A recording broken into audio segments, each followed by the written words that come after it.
Xütbənin bu hissəsində bir neçə dəqiqəni ayırıram o insanlara ki, bizlərə irad eləyirlər. Bu ağlamaq nədir? İndi qardaş ki, məclisdə danışırdı ya mərsi yoxunan vaxtı, mən canlı yayıma, promo efirə baxdım, gördüm orada biri yazıb ki, bu rafizilər yenə başladılar.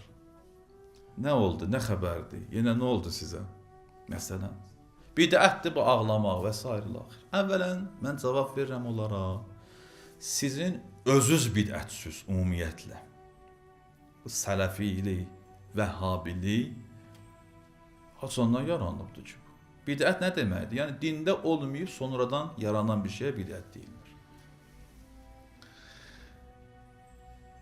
Əgər siz deyirsiniz ki, Peyğəmbərin həyat tərzi sünnəsi və səhabələrin həyat tərzi bizlər üçün qanundur, mən nümunələr gətirirəm, öz kitablarınızdandır. Ki, Peyğəmbər ağlayıb, ağlamayıb. Peyğəmbər əza saxlayıb, ya saxlamayıbdır. Gediniz, kitablarınızı oxuyuz. Şiə kitabların yox, öz kitablarınızı oxuyuz. Tarixi kitablarınızı oxuyuz. Mən adlarını çəkmirəm, artıq çox vaxt aparar. Hədis kitablarınızı oxuyuz. Ki, Allah Rəsulü Uhud şəhidləri üçün əza saxlayıb ağladı. Əmisi Həzrəti Həmzə Seyyidü Şəhəda üçün Allah Rəsulü ağladı.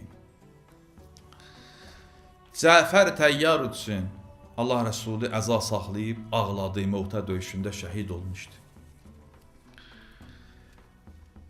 Qızının qəbrinin kənarında Allah Rəsulü göz yaşı töküb ağladı. Övladı İbrahim dünyadan getdikdə Allah Rəsulü ağladı. Dedilər ki, nə üçün ağlayırsan, ya Rəsulallah? Buyurdu ki, bu rəhmət göz yaşıdır.